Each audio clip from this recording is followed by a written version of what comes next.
এই তিনজনের পর ইসলামী ঝান্ডা আল্লাহর তলোয়ার সমূহের একটি তলোয়ার অর্থাৎ খালিদ ইবনে ওয়ালিদ ধারণ করল এবং যুদ্ধের অবনতিশীল পরিস্থিতি সামনে নিল। সেদিন থেকেই হযরত খালিদ ইবনে ওয়ালিদ রাদিয়াল্লাহু তাআলা আনহু সাইফুল্লাহ অর্থাৎ আল্লাহর তলোয়ার নামে অভিহিত হতে থাকেন। আল আমিন টিভি বাংলা সাবস্ক্রাইব করে সাথে থাকুন, জীবনকে সুন্দর করুন। আসসালামু আলাইকুম ওয়া রাহমাতুল্লাহি ওয়া বারাকাতুহু।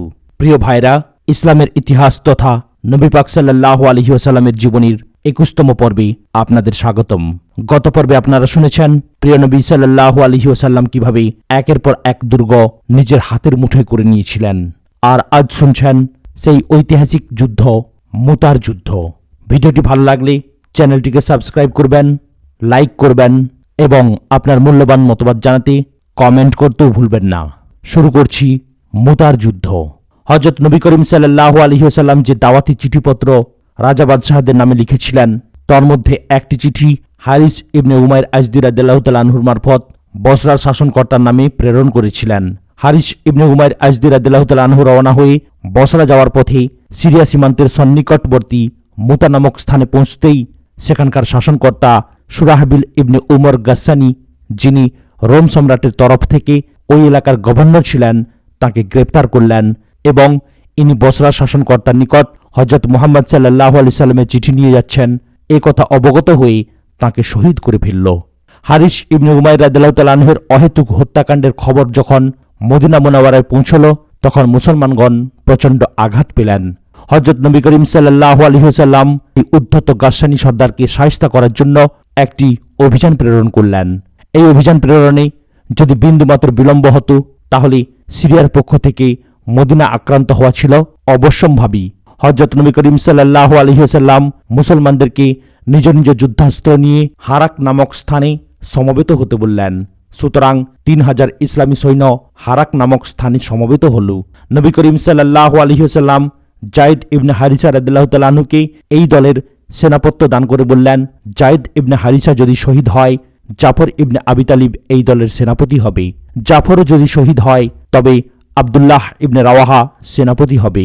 সেও যদি শহীদ হয়, তবে তারপর সেনাদল যাকে পছন্দ করবে তাকে সেনাপতি বানিয়ে নেবে। হযরত নবী করিম সাল্লাল্লাহু আলাইহি ওয়াসাল্লামও এই দলটিকে কিছুদূর পর্যন্ত বিদায় জানাতে গেলেন, তারপর মদিনায় ফিরে এলেন। হযরত যায়েদ ইবনে হারিসা রাদিয়াল্লাহু তাআলা আনহু তাঁর বাহিনী নিয়ে মাআন নামক স্থান পর্যন্ত অগ্রসর হলেন। মাআনে পৌঁছে সংবাদ পাওয়া গেল মুতার শাসনকর্তা সারজিল ইবনে আমর মুসলমানদের মোকাবিলার জন্য 1 লাখ সুদক্ষ সৈন্য সমাবেশ করেছেন এবং 1 লাখ সৈন্যসহ মুতা থেকে কিছুদূর পিছনে অবস্থিত বালকা উপত্যকায় স্বয়ং রোম সম্রাট ডেরা ফেলে রয়েছেন। এই খবর শুনে মুসলিম বাহিনীর মধ্যে উদ্বেগ ও উৎকণ্ঠার ভাব দেখা দিল। মুসলিম পক্ষ 2 দিন পর্যন্ত মাআনে অবস্থান করল এবং পরস্পরের মধ্যে এরূপ সলা পরামর্শ চলতে লাগলো যে নবী করিম সাল্লাল্লাহু আলাইহি সাল্লামকে এই ব্যাপারে চিঠি লিখতে হবে এবং তার নির্দেশ ও সাহায্যের অপেক্ষা করতে হবে। তখনও কোনো বিশেষ সিদ্ধান্ত স্থির হয়নি। বছরে হযরত আব্দুল্লাহ ইবনে রাওয়াহা রাদিয়াল্লাহু তাআলা আনহু উঠে দাঁড়ালেন এবং উচ্চ কণ্ঠে লোকদেরকে সম্বোধন করে বললেন, তোমরা শাহাদতের অন্বেষণে বের হয়েছ। কাফিরদের সাথে আমরা লোক গণনা অর্থাৎ সংখ্যা, গুমার ও শক্তি দ্বারা যুদ্ধ করি না, বরং আমরা সেই দিনের জন্য যুদ্ধ করি যা আল্লাহ আমাদেরকে দান করেছেন। কাজেই তোমরা মুতা ও হিরাক্লিয়াস বাহিনীর দিকে অগ্রসর হও এবং নিজ বাহিনীর মাইমানা অর্থাৎ ডান পার্শ্ব ও মাইসারা অর্থাৎ বাম পার্শ্ব ঠিক করে কাফিরদের মোকাবেলা করো। এর পরিণাম এই 2 পুণ্যের যে কোনো একটি অবশ্যই হবে, হয় আমরা জয়লাভ করব অথবা শাহাদত লাভ করব। হযরত আব্দুল্লাহ ইবনে রাওয়াহা রাদিয়াল্লাহু তাআলা আনহুর এই বীরত্বব্যঞ্জক ভাষণ শ্রবণ করে হযরত যায়েদ ইবনে হারিসা রাদিয়াল্লাহু তাআলা আনহু এক হাতে বর্শা ও অন্য হাতে ঝান্ডা নিয়ে উঠে দাঁড়ালেন। সমস্ত মুসলমানের মধ্যে জোশ ও শাহাদতের আকাঙ্ক্ষা সৃষ্টি হল। মুসলিম বাহিনী মান থেকে রওনা হল। মাসারিক নামক একটি গ্রামের কাছে শত্রুপক্ষের একটি বিরাট দল সামনে দেখা দিল, কিন্তু মুসলমানরা সেখানে তাদের মোকাবেলা করা উপযোগী মনে করলেন না। তারা সেখান থেকে পাশ কাটিয়ে মুতার দিকে অগ্রসর হলেন, যাতে যুদ্ধের জন্য উপযুক্ত ময়দান হস্তগত হয়। অবশেষে মুতা ময়দানে উভয় বাহিনীর মোকাবেলা হল। একদিকে ছিল 1 লাখ বীর যোদ্ধা, অপরদিকে ছিল 3000 মুসলিম মুজাহিদ। এই মুজাহিদ বাহিনীর মধ্যে হযরত খালিদ ইবনে ওয়ালিদ রাদিয়াল্লাহু তাআলা আনহু শামিল ছিলেন এবং মুসলমান হওয়ার পর ইসলামের পক্ষ থেকে এই প্রথমবারের মতো তার বীরত্ব প্রদর্শনের সুযোগ ঘটেছিল। রোমের কায়সার ও মুসলমানদের মধ্যে এটা ছিল প্রথম যুদ্ধ। এই যুদ্ধকে মুসলমান ও খ্রিস্টানদের প্রথম যুদ্ধও বলা যেতে পারে, যদিও সিরীয় সীমান্তের কাছাকাছি আরও কয়েকটি ছোট ছোট যুদ্ধ সংঘটিত হয়েছিল, কিন্তু উল্লেখযোগ্য লড়াইগুলোর মধ্যে এটি ছিল সর্বপ্রথম লড়াই যা মুসলমানরা সিরিয়া সীমান্তে লড়েছিলেন। হযরত জায়েদ ইবনে হারিসা রাদিয়াল্লাহু তাআলা আনহু ঝান্ডা হাতে নিয়ে কলব অর্থাৎ মধ্যবর্তী বাহিনীর সামনে সবার আগে ছিলেন। মাইমানা অর্থাৎ রাইট উইং কুতাইবা ইবনে কাতাদা উজরির উপর ন্যস্ত ছিল। মাইসারার অর্থাৎ লেফট উইং ছিলেন আবায়া ইবনে মালিক আনসারী রাদিয়াল্লাহু তাআলা আনহু। জায়েদ ইবনে হারিসা রাদিয়াল্লাহু তাআলা আনহু লড়াই করতে করতে এবং কাফিরদের কতল করতে করতে অনেক দূর অগ্রসর হলেন। কাফিররা চতুর্দিক থেকে তাকে ঘিরে ফেলল। তিনি শাহাদত বরণ করলেন। তিনি শহীদ হওয়ার পর হযরত জাফর রাদিয়াল্লাহু তাআলা আনহু ঝান্ডা তুলে নিলেন এবং বহু কাফিরকে হত্যা করলেন। শেষে তার ঘোড়াটি জখমি হয়ে পড়ে গেল এবং তিনি পদাতিক শত্রুর সাথে লড়তে লাগলেন। শত্রুরা তাকেও ঘেরাও করে ফেলল। তার ডান হাত কেটে পড়ে গেল, কিন্তু তিনি বাম হাত দিয়ে ঝান্ডা সামনে নিলেন। যখন বাম হাতও কেটে পড়ে গেল, তখন গর্দানের সাথে ঝান্ডা লাগিয়ে সিনা দ্বারা তা উঁচিয়ে রাখলেন। এই অবস্থায় তিনি শাহাদত বরণ করলেন। তার শাহাদতের পর হযরত আব্দুল্লাহ ইবনে রাওয়াহা রাদিয়াল্লাহু তাআলা আনহু সামনে অগ্রসর হয়ে ঝান্ডা তার হাত থেকে তুলে নিলেন। কিছুক্ষণ লড়াই করে তিনিও শহীদ হলেন এবং ইসলামের ঝান্ডা মাটিতে পড়ে গেল। মুসলমানদের মধ্যে অস্থিরতার চিহ্ন দেখা দিল। হযরত সাবিত ইবনে আকরাম রাদিয়াল্লাহু তাআলা আনহু চট করে সামনে অগ্রসর হয়ে ঝান্ডা তুলে নিলেন এবং উচ্চ কণ্ঠে বললেন, হে মুসলমানগণ, তোমরা সম্মিলিতভাবে কোনো একজনকে তোমাদের সেনাপতি বানিয়ে নাও। ইসলামী লস্করের তরফ থেকে সম্মিলিত কণ্ঠে উচ্চারিত হল, আমরা তোমার সেনাপত্যের সন্তুষ্ট। হযরত সাবিত ইবনে আকরাম জবাব দিলেন, আমি এ দায়িত্ব পালন করতে অক্ষম। তোমরা খালিদ ইবনে ওয়ালিদকে সেনাপতি বানিয়ে নাও। ইসলামী লস্করের পক্ষ থেকে তৎক্ষণাৎ উচ্চারিত হল, আমরা খালিদ ইবনে ওয়ালিদের সেনাপত্য মেনে নিলাম। একথা শুনেই হযরত খালিদ ইবনে ওয়ালিদ রাদিয়াল্লাহু তাআলা আনহু তৎক্ষণাৎ সামনে অগ্রসর হয়ে হযরত সাবিত ইবনে আকরামের হাত থেকে ঝান্ডা গ্রহণ করলেন এবং রোমক বাহিনীর উপর আঘাত হানলেন। তখনও পর্যন্ত রোমক বাহিনী বিজয়ী ও মুসলিম বাহিনী পরাজিত দৃষ্ট হচ্ছিল। কোনো কোনো মুসলিম সেনা এই অবস্থা দেখে হতোদ্যম হয়ে পড়েছিল, কিন্তু হযরত খালিদ ইবনে ওয়ালিদ ঝান্ডা হাতে নিয়েই মুসলিম বাহিনীকে হুঙ্কার দিয়ে যুদ্ধের আহ্বান জানালেন এবং ধিক্কার দিয়ে বীর বিক্রমে যুদ্ধের জন্য নতুনভাবে প্রস্তুত করলেন। তারপর এমন সুনিপুণভাবে বিশাল শত্রু বাহিনীর উপর উপর্যুপুরি আঘাত হানলেন যে রোমকরা হতচকিত হয়ে গেল। হযরত খালিদ ইবনে ওয়ালিদ রাদিয়াল্লাহু তাআলা আনহু কেবল নিজেই বীর বিক্রমে লড়াই করেননি, বরং তার সৈন্যের বিন্যাস ও গতিবিধিকেও অতি দক্ষতার সাথে তার আয়ত্তে রাখেন। তিনি কখনো মাইসারাকে সামনে অগ্রসর করান, কখনো মাইমানাকে পিছে হটান। নিজেও হামলা করতেন এবং নিজ বাহিনীর বিভিন্ন অংশ দ্বারাও শত্রুদের আক্রমণ করাতেন। হযরত খালিদ ইবনে ওয়ালিদ রাদিয়াল্লাহু তাআলা আনহু বিদ্যুতের মতো যুদ্ধক্ষেত্রে চমকাচ্ছিলেন এবং ইসলামী লস্করের প্রতিটি অংশকে স্বয়ং সাহায্য করছিলেন। মোট কথা, সকাল থেকে সন্ধ্যা পর্যন্ত হযরত খালিদ ইবনে ওয়ালিদ রাদিয়াল্লাহু তাআলা আনহু তাঁর ৩,০০০ সৈন্যকে রোমের ১,০০,০০০ বীর সেনার সাথে যুদ্ধরত রাখলেন। যখন সন্ধ্যা ঘনিয়ে এলো, তখন রোমকরা মুসলমানদের মোকাবেলা থেকে পলায়নের গ্লানি স্বীকার করল এবং ভগ্নোৎসাহ হয়ে পিঠ টান দিল। মুসলমানরা কিছুদূর পর্যন্ত পশ্চাদ্ধাবন করলেন এবং কিছু মালে গনিমত হস্তগত হল। এই যুদ্ধে মুসলিম পক্ষে মোট ১২ জন সাহাবী শহীদ হন। নিহত কাফিরদের সঠিক সংখ্যা জানা যায়নি। হযরত খালিদ সাইফুল্লাহ রাদিয়াল্লাহু তাআলা আনহু, হযরত খালিদ ইবনে ওয়ালিদ রাদিয়াল্লাহু তাআলা আনহুর সামরিক দক্ষতার কথা সবাই স্বীকার করেন, কিন্তু সবচেয়ে বড় স্বীকারোক্তি ছিল স্বয়ং আল্লাহ ও তাঁর রাসূল সাল্লাল্লাহু আলাইহি সাল্লামের পক্ষ থেকে তিনি সাইফুল্লাহ খেতাবে বিভূষিত হন। তার বিস্তারিত ব্যাখ্যা এরূপ: যেদিন মুতা ময়দানে ইসলামী লস্কর মদিনা থেকে হাজারো ক্রোশ দূরত্বে যুদ্ধরত ছিল, সেদিন নবী করিম সাল্লাল্লাহু আলাইহি ওয়াসাল্লাম মদিনা মুনাওয়ারায় বসেই ইলহামে ইলাহির মাধ্যমে যুদ্ধের সমুদয় ঘটনা অবগত হলেন। তিনি তখনই তামাম মুসলমানকে জড়ো করলেন এবং মিম্বরের উপর উঠে বললেন, তোমাদের মুজাহিদ বাহিনীর খবর হচ্ছে তারা শত্রুদের মোকাবেলা করেছে। জায়েদ শহীদ হয়েছে, আল্লাহ তাকে মাফ করে দিয়েছেন। তারপর জাফর ইসলামী ঝান্ডা তার হাতে তুলে নিল। শত্রুরা তাকে চারদিক থেকে ঘিরে ফেলল, সেও শহীদ হল, আল্লাহ তাকেও মাফ করে দিয়েছেন।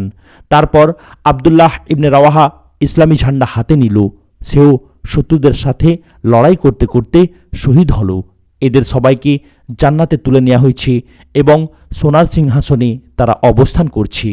এই তিনজনের পর ইসলামী ঝান্ডা আল্লাহর তলোয়ারসমূহের একটি তলোয়ার অর্থাৎ খালিদ ইবনে ওয়ালিদ ধারণ করল এবং যুদ্ধের অবনতিশীল পরিস্থিতি সামনে নিল। সেদিন থেকেই হজরত খালিদ ইবনে ওয়ালিদ রাদিয়াল্লাহু তাআলা আনহু সাইফুল্লাহ অর্থাৎ আল্লাহর তলোয়ার নামে অভিহিত হতে থাকেন। হজরত জাফর রাদিয়াল্লাহু তাআলা আনহুর গৃহে তখনই মাতম শুরু হয়ে গেল, অর্থাৎ তার পরিবার পরিজন শোকের আতিশয্যে ক্রন্দন করতে লাগল। হজরত নবী করিম সাল্লাল্লাহু আলাইহি সাল্লাম তাঁর ঘর থেকে খানা পাক করে হজরত জাফর রাদিয়াল্লাহু তাআলা আনহুর ঘরে পাঠিয়ে দিলেন।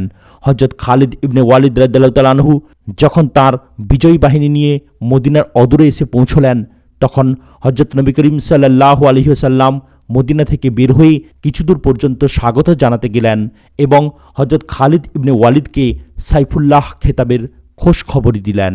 একটি রিওয়ায়াতে বর্ণিত আছে যে হজরত নবী করিম সাল্লাল্লাহু আলাইহি ওয়াসাল্লাম বলেন, জাফরকে আল্লাহ তাআলা দুটি ডানা দান করেছেন, এই দুটি ডানা দিয়ে সে জান্নাতে উড়ে বেড়াচ্ছে। সেদিন থেকেই তিনি জুলজানাহাইন ও তাইয়ার লকবে ভূষিত হন। মুতা যুদ্ধ ৮ম হিজরির জমাদিউল আউয়াল মাসে সংঘটিত হয়। কুজাআ যুদ্ধ। এই যুদ্ধের ১ মাস পর মদিনায় খবর এলো সিরীয় সীমান্তের কাছে কুজাআ সম্প্রদায় মদিনা আক্রমণ করার জন্য সৈন্য সমাবেশ করছে। হজরত নবী করিম সাল্লাল্লাহু আলাইহি সাল্লাম হজরত আমর ইবনুল আস রাদিয়াল্লাহু তাআলা আনহুকে ৩০০ মুহাজির ও আনসার সৈন্যের সেনাপতি বানিয়ে সেখানে প্রেরণ করলেন। আমর ইবনুল আস রাদিয়াল্লাহু তাআলা আনহু রাতে সফর ও দিনে গোপন স্থানে অবস্থান করতে করতে পথ চললেন। শত্রুর কাছাকাছি পৌঁছে জানা গেল যে শত্রু সৈন্যের সংখ্যা অনেক বেশি, তাই মদিনায় একজন দূত পাঠানো হলো। এখান থেকে হজরত নবী করিম সাল্লাল্লাহু আলাইহি ওয়াসাল্লাম হজরত আবু উবাইদা ইবনুল জাররাহ রাদিয়াল্লাহু তাআলা আনহুকে সাহায্য দিয়ে পাঠালেন। হজরত আবু উবাইদা রাদিয়াল্লাহু তাআলা আনহু পৌঁছার পর মুসলিম বাহিনী হামলা করল। শত্রুপক্ষ মোকাবেলা করতে না পেরে ছত্রভঙ্গ হয়ে গেল। মুসলিম বাহিনী নিরাপদে মদিনায় প্রত্যাবর্তন করল। মদিনা থেকে ৫ মাইল দূরে সমুদ্র উপকূলের কাছে জুহাইনা গোত্র বিদ্রোহ করে মদিনা আক্রমণের প্রস্তুতি নিয়েছে। হজরত নবী করিম সাল্লাল্লাহু আলাইহি সাল্লাম ৮ম হিজরিতেই এই কথা জানতে পারলেন, তাই তিনি হজরত আবু উবাইদা ইবনুল জাররাহ রাদিয়াল্লাহু তাআলা আনহুকে ৩০০ মুহাজির ও আনসারের সাথে সেখানে প্রেরণ করলেন। এই বাহিনী কোনো মোকাবেলা ও যুদ্ধ ছাড়াই ফিরে আসলো। শত্রুপক্ষ এই অভিযানের কথা শুনেই সন্ত্রস্ত হয়ে পড়ল। মক্কা বিজয়। ৮ম হিজরির শাবান মাসে মক্কা মুকাররমায় এক অদ্ভুত ঘটনা ঘটে। বনু খুজা ও বনু বকর হুদাইবিয়ার সন্ধিপত্র অনুসারে নিজেদের শত্রুতা ভুলে গিয়ে হজরত নবী করিম সাল্লাল্লাহু আলাইহি সাল্লাম ও মক্কার কুরাইশদের মিত্র বনে গিয়েছিল। তারা তখন একে অপরের উপর হামলা করতে পারত না, কিন্তু বনু বকরের নিয়ত বদলে গেল এবং তাদের সর্দার নাউফিল ইবনে মুয়াবিয়া বনু খুজার উপর প্রতিশোধ নিতে চাইল। মক্কার কুরাইশদের কর্তব্য ছিল তাদের মিত্র বনু বকরকে এই সংকল্প থেকে বিরত রাখা এবং হজরত নবী করিম সাল্লাল্লাহু আলাইহি সাল্লামের মিত্র বনু খুজার উপর হামলা করতে না দেয়া। কেননা হুদাইবিয়ায় ১০ বছরের জন্য সন্ধি হয়েছিল, কিন্তু মক্কার কুরাইশরা বনু বকরকে অস্ত্রশস্ত্র দিয়ে সাহায্য করল এবং কুরাইশের মধ্য থেকে সাফওয়ান ইবনে আমর প্রমুখ বনু বকরের সাথে হামলায় শরিক হল। বনু বকর কুরাইশ সর্দারদের সঙ্গে নিয়ে বনু খুজার উপর চড়াও হল এবং আচানক তাদের কতল করা শুরু করল। বনু খুজা যখন রাতের বেলা বেঘরে ঘুমোচ্ছিল, তখন তারা এই হামলা করল। বনু খুজা মোকাবিলা করতে অক্ষম হয়ে হারাম শরীফে আশ্রয় নিল। জালিমরা সেখানেও তাদের রেহাই দিল না। বুদাইল ইবনে ওয়ারাকা খুজাইয়ের গৃহে প্রবেশ করে তার সমস্ত মালপত্র লুণ্ঠন করল। এই হামলায় বনু খুজার ২০-২২ জন লোক নিহত হল। এদের কয়েকজনকে বাইতুল্লাহর ভিতরেই হত্যা করা হয়। বুদাইল ইবনে ওয়ারাকা ও আমর ইবনে সালিম বনু খুজার কয়েকজনকে সঙ্গে নিয়ে মদিনায় রওনা করলেন। উদ্দেশ্য হজরত নবী করিম সাল্লাল্লাহু আলাইহি সাল্লামের নিকটে বনু বকর ও কুরাইশের এই চুক্তিভঙ্গের অভিযোগ করা। যে রাতে মক্কার সন্ধি চুক্তির এরূপ নির্মম পরিসমাপ্তি ঘটানো হচ্ছিল, বনু খুজার কয়েকজন লোক নবী করিম সাল্লাল্লাহু আলাইহি সাল্লামের নিকট ফরিয়াদ জানালো, হে খাতামুন নবীন, আমাদের সাহায্য করুন, আমাদের ফরিয়াদ শুনুন। বনু বকর আমাদের উপর জুলুম করেছে। হযরত নবী করিম সাল্লাল্লাহু আলাইহি সাল্লাম উম্মুল মুমিনিন হযরত মাইমুনা রাদিয়াল্লাহু তাআলা আনহার ঘরে তখন উজু করছিলেন। তিনি মক্কার বনু খুজার লোকদের এই ফরিয়াদ মদিনায় বসে শুনতে পেলেন এবং সঙ্গে সঙ্গে তার উত্তরে লাব্বাইক লাব্বাইক বললেন। হযরত মাইমুনা রাদিয়াল্লাহু তাআলা আনহা বললেন, ইয়া রাসূলুল্লাহ, আপনি লাব্বাইক বললেন কার কথার উত্তরে? তিনি বললেন, এইমাত্র বনু খুজার লোকদের ফরিয়াদ আমার কানে এসে পৌঁছলো, আমি তার উত্তর দিলাম। আরও আশ্চর্য এই যে বনু খুজার লোকরাও তাদের ফরিয়াদের উত্তরে হযরত নবী করিম সাল্লাল্লাহু আলাইহি সাল্লামের জবাব শুনতে পেল। ভোরবেলা তিনি হযরত আয়েশা রাদিয়াল্লাহু তাআলা আনহাকে বললেন যে রাতে মক্কায় বনু খুজার লোকদেরকে বনু বকর ও কুরাইশরা মিলে হত্যা করেছি। হযরত আয়েশা রাদিয়াল্লাহু তাআলা আনহা বললেন, আপনি কি মনে করেন যে কুরাইশরা চুক্তি ভঙ্গ করবে? তিনি বললেন, তারা নির্ঘাত চুক্তি ভঙ্গ করেছে এবং অচিরেই আল্লাহ তাআলা তাদের সম্পর্কে তার হুকুম জারি করবেন। কয়েকদিন পর বুদাইল ইবনে ওয়ারাকা ও আমর ইবনে সালিম খুজাই মদিনা পৌঁছেন। তারা মক্কার কুরাইশদের চুক্তিভঙ্গ ও জুলুমের অভিযোগ করলেন। আমর ইবনে সালিম খুজাই অতি করুণ কাব্যে তাদের মজলুম হওয়ার কাহিনী শোনালো। ওই কাব্যের কয়েকটি পংক্তি এরূপ: কুরাইশরা আপনার সাথে ওয়াদা ভঙ্গ করেছে, আর তারা আপনার সাথে যে মজবুত ওয়াদা করেছিল তা ভঙ্গ করেছে। আমাদেরকে শুকনো ঘাসের মতো পদদলিত করেছে, আর তারা মনে করেছে যে আমাদের সাহায্যকারী কেউ নেই। তারা অতি নীচ ও সংখ্যায় অতি অল্প। তারা ওয়াতিল মহল্লায় আমাদের উপর ঘুমন্ত অবস্থায় হামলা করেছে। হযরত নবী করিম সাল্লাল্লাহু আলাইহি ওয়াসাল্লাম বনু খুজার ওই লোকদেরকে সান্ত্বনা ও প্রবোধ দিলেন এবং বললেন, আমরা অবশ্যই তোমাদেরকে সাহায্য করতে আসব। তাদেরকে তিনি মদিনা থেকে মক্কার পথে বিদায় করে দিলেন। তারা মদিনা থেকে রওনা হওয়ার সময় হযরত নবী করিম সাল্লাল্লাহু আলাইহি সাল্লাম বললেন, আবু সুফিয়ান মক্কা থেকে সন্ধি ও চুক্তি মজবুত করার জন্য রওনা করেছে, কিন্তু সে অকৃতকার্য হয়ে ফিরে যাবে। মক্কাবাসীরা যখন তাদের কৃতকর্মের পরিণাম সম্পর্কে চিন্তা করার সুযোগ পেল, তখন তারা ভীত হয়ে পড়ল এবং মদিনায় গিয়ে সন্ধির শর্তাবলী নবায়ন করার জন্য আবু সুফিয়ানকে প্রেরণ করল। এদিকে হযরত নবী করিম সাল্লাল্লাহু আলাইহি সাল্লাম মুসলমানদেরকে সফর ও যুদ্ধের প্রস্তুতি শুরু করার জন্য নির্দেশ দিলেন। একই সাথে তিনি যুদ্ধের এই প্রস্তুতির কথা গোপন রাখার জন্যও তাকিদ করলেন। অপরদিকে বুদাইল ইবনে ওয়ারাকা তার সঙ্গীদের নিয়ে মদিনা থেকে মক্কায় ফিরে যাচ্ছিল এবং আবু সুফিয়ান মক্কা থেকে মদিনায় আগমন করছিল। পথিমধ্যে উভয়ের সাথে সাক্ষাৎ হল।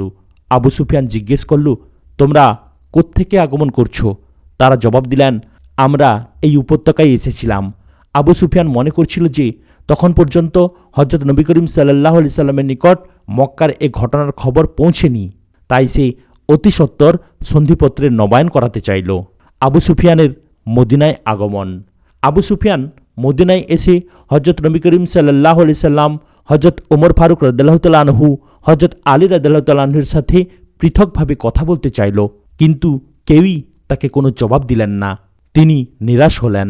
শেষে হযরত আলী রাদিয়াল্লাহু তাআলা আনহু তার সাথে একটু কৌতুক করলেন। তিনি তাকে বললেন, তুমি বনু কিনানার সর্দার, মসজিদে নববীতে দাঁড়িয়ে উচ্চস্বরে ঘোষণা করে দাও যে আমি সন্ধির সময়সীমা বৃদ্ধি এবং ওয়াদা অঙ্গীকার মজবুত করছি। আবু সুফিয়ান তদ্রূপ দণ্ডায়মান হয়ে মসজিদে ঘোষণা করল এবং তৎক্ষণাৎ মদিনা থেকে প্রস্থান করল। সে যখন মক্কা পৌঁছল, তখন মক্কার কুরাইশরা তাকে খুব ঠাট্টা বিদ্রুপ করল এবং বলল, আলী তোমার সাথে কৌতুক করেছেন, সন্ধি চুক্তি কি কখনো এভাবে হয়? আবু সুফিয়ান তার এই আহাম্মকির জন্য খুবই লজ্জিত হল। আবু সুফিয়ানের প্রস্থানের পর হযরত নবী করিম সাল্লাল্লাহু আলাইহি ওয়াসাল্লাম সাহাবায়ে কিরামকে মক্কা অভিমুখে রওনা করার নির্দেশ দিলেন। তখন পর্যন্ত সাহাবায়ে কিরাম রাদিয়াল্লাহু তাআলা আনহু গোপনে যুদ্ধের প্রস্তুতি নিচ্ছিলেন বটেই, কিন্তু তারা কেউই একথা জানতেন না যে ইসলামী লস্কর কোন দিকে রওনা হবে এবং কোন কওম বা এলাকার উপর হামলা হবে।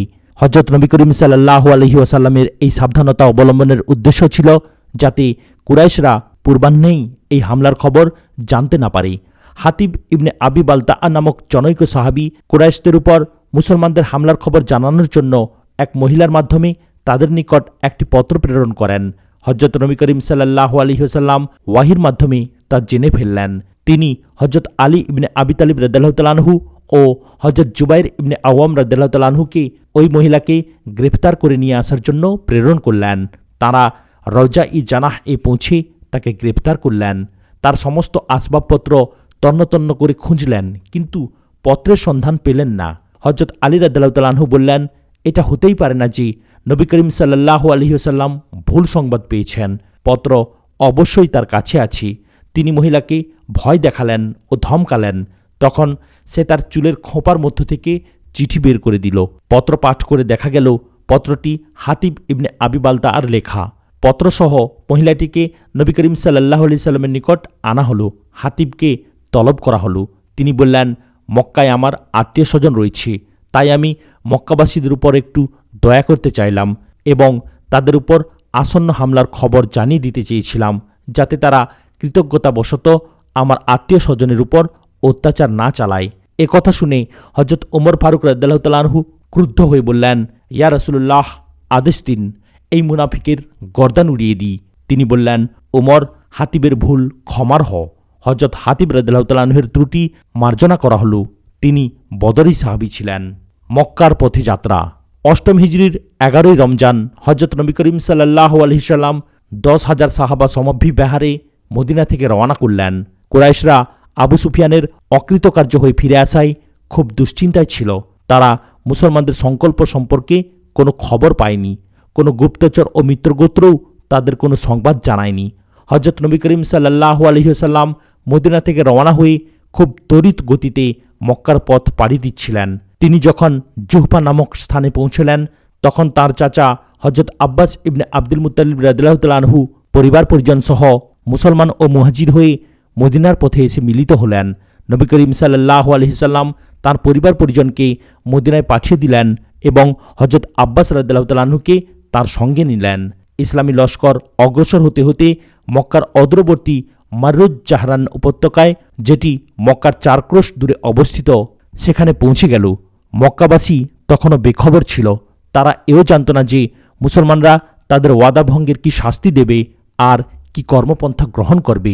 মাররুজ জাহরানে সন্ধ্যার সময় ইসলামী লস্কর পৌঁছে শিবির স্থাপন করলেন।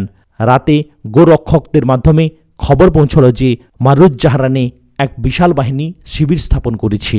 এ খবর শুনে আবু সুফিয়ান অনুসন্ধান করতে বের হল। বুদাইল ইবনে ওয়ারাকা ও হাকিম ইবনে হিজামও তার সাথে ছিল। এদিকে হজরত নবী করিম সাল্লাল্লাহু আলাইহি ওয়াসাল্লাম হজরত ওমর ফারুক রাদিয়াল্লাহু তাআলা আনহুর নেতৃত্বে একদল টহল সেনা নিয়োগ করেন, যাতে ঘুমন্ত অবস্থায় শত্রুপক্ষ অতর্কিত আক্রমণ করতে না পারে। হজরত আব্বাস রাদিয়াল্লাহু তাআলা আনহুর মন তার কওমের জন্য ব্যাকুল হয়ে উঠল।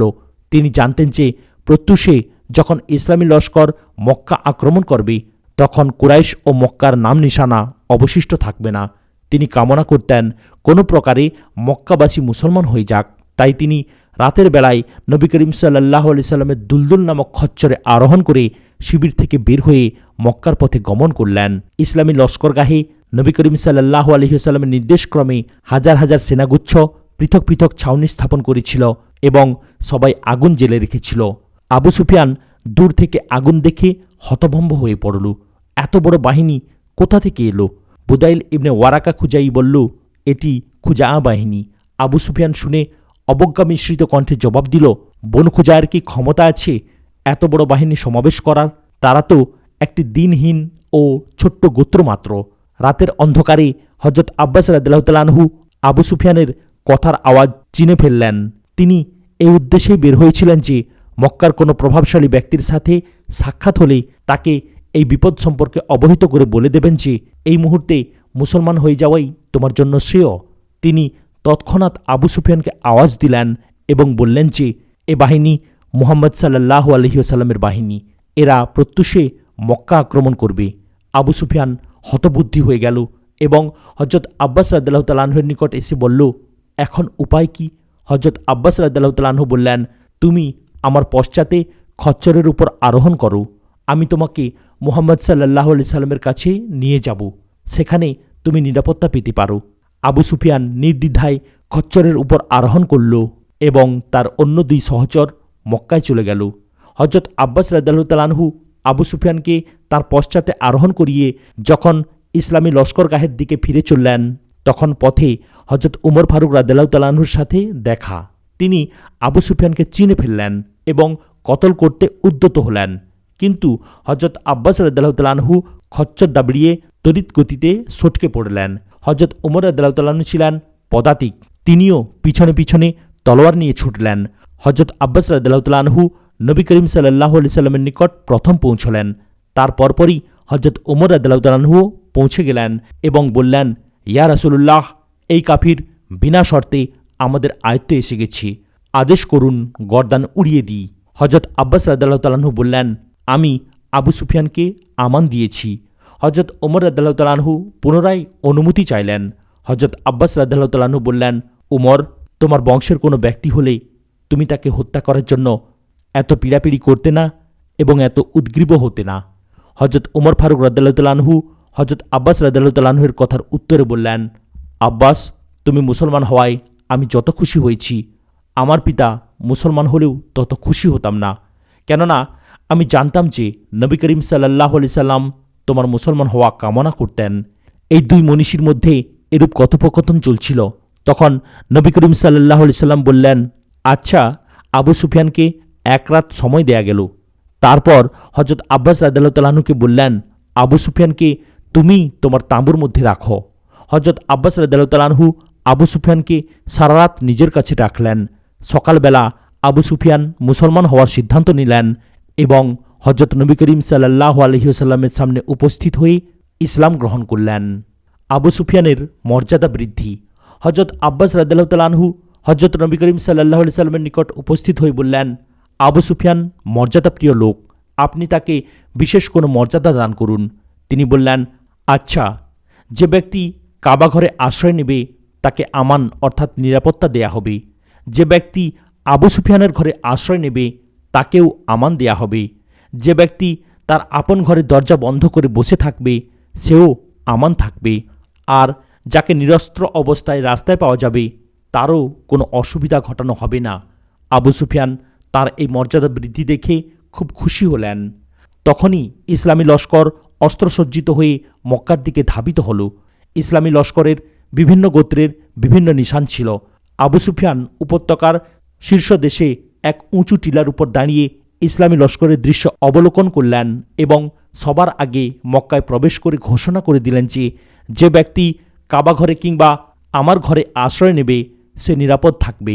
নবী করিম সাল্লাল্লাহু আলাইহি ওয়াসাল্লামের ইচ্ছা ছিল মক্কায় রক্তপাত না হওয়া। তিনি একদিন নিঃসম্বল অবস্থায় এই মক্কা থেকে বের হয়ে গিয়েছিলেন, আর আজ শাহী মর্যাদা ও বিশাল বাহিনী সহ মক্কায় প্রবেশ করছিলেন। এ কথা স্মরণ করে তিনি বারবার আল্লাহর শুকরিয়া জ্ঞাপন করছিলেন। তিনি মক্কায় বিনা বাধায় সাড়ম্বরে প্রবেশ করে কাবা ঘরের দিকে এগিয়ে গেলেন।